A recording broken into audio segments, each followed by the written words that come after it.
Fala aí pessoal, sejam muito bem-vindos a mais um vídeo aqui no meu canal do YouTube, gente. Hoje eu estou trazendo aqui para vocês mais um vídeo, tá? Falando um pouquinho sobre recomendações aí de analistas para as principais empresas previdenciárias que nós temos na bolsa. Isso tudo me ajuda, e na verdade me ajudou muito e me ajuda até hoje, tá?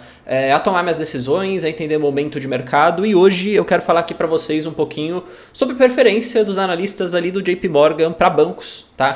E aí, como vocês viram até no título, pô, eles deixaram o bebê de lado, o bebê tá ruim para ser deixado de lado.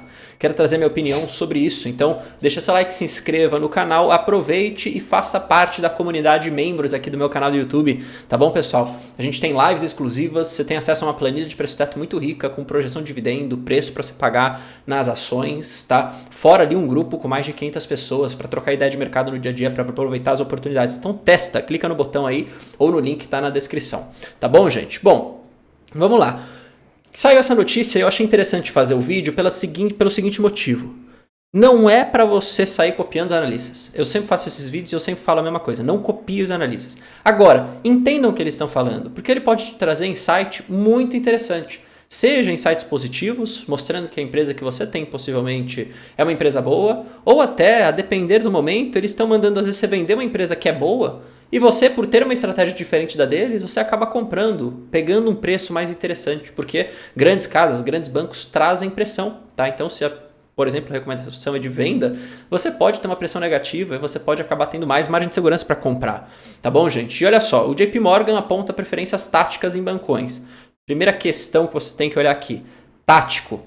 Ou seja, a recomendação dele está se baseando num curto espaço de tempo. É errado isso? Na visão previdenciária, sim. Agora, olha com o viés da oportunidade. Se a preferência dele é tática, você vai olhar para tentar entender qual que é aquele banco que mais pode performar. Se você às vezes tem na carteira, você fica até feliz, porque o dividendo potencial pode vir melhor. Se você não tem, talvez possa não ser atrativo para você comprar nesse momento, dado que você tem uma pressão compradora. Tudo vai depender da sua visão e do seu preço-teto. Mas olha só que interessante, tá? A gente sabe que a temporada de resultados vai começar. Inclusive, tá? Na última semana aqui do mês de julho e na primeira de agosto, é a maioria das empresas que vão acabar divulgando o resultado, tá? E ele reitera a sua posição preferida, né, por Itaú. Eles não falam muito de Banco do Brasil pela seguinte razão, pelo menos essa é um pouco da minha opinião, tá?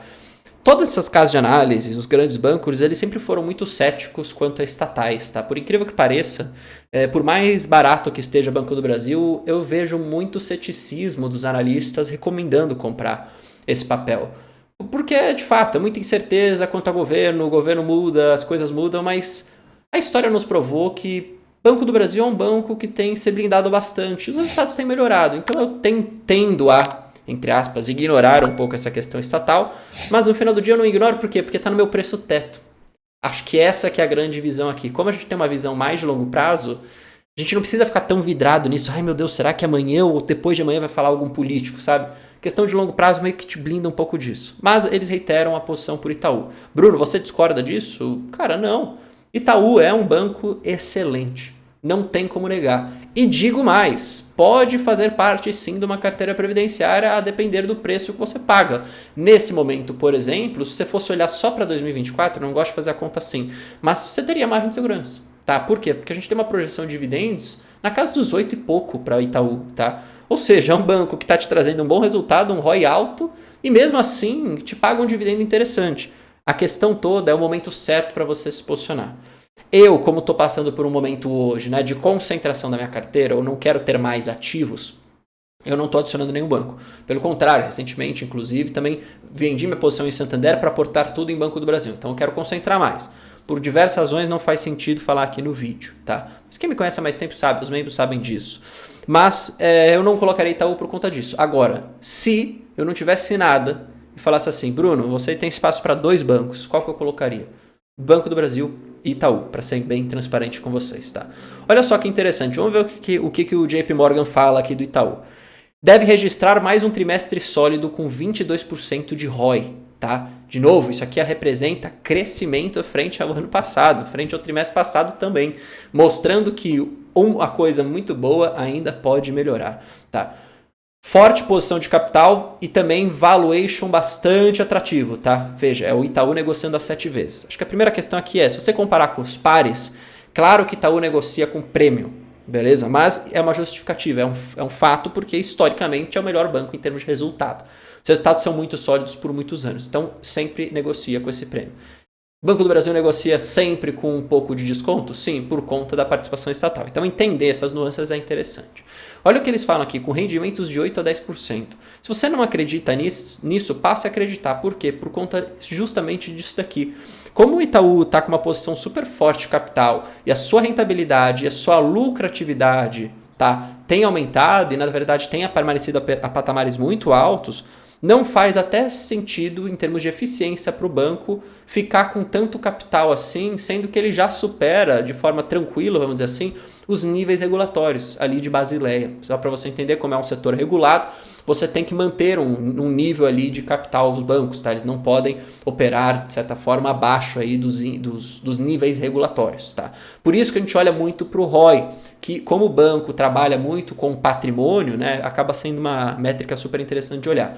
Ou seja, como o capital está muito forte, ele tem conseguido, né, constituir cada vez mais patrimônio, vamos dizer assim, por conta da sua alta rentabilidade e lucratividade, não tem por que ele ficar com aquele capital à toa. Ou seja, ele acaba distribuindo até de forma, eu diria, extraordinária para os seus acionistas. Por quê?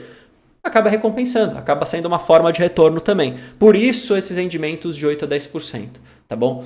O banco acha que vai basicamente 10 bilhões de lucro, e isso é apenas nesse trimestre, tá, gente? Não estamos falando aqui de ano, não. Enquanto outros bancos lucram 10, 12 no ano, o Itaú vai lucrar 10 bilhões, uma alta de 3% na comparação anual, tá? No caso, por exemplo, do Bradesco, só para vocês terem uma comparação. Olha o lucro, 4,3 bi e um ROI mesquinho aqui, eu diria, de 10,7, muito abaixo aí do que está trazendo o Itaú e também o Banco do Brasil. Mas são momentos diferentes, está passando por uma reestruturação, eu diria aqui, e até entendo o comentário das pessoas que falam, Bruno, mas pô, o Bradesco tá ruim, mas tá atrativo. Eu tendo a discordar um pouco do atrativo, acho que sim, tem margem de segurança, tá? Mas não é tanta margem assim.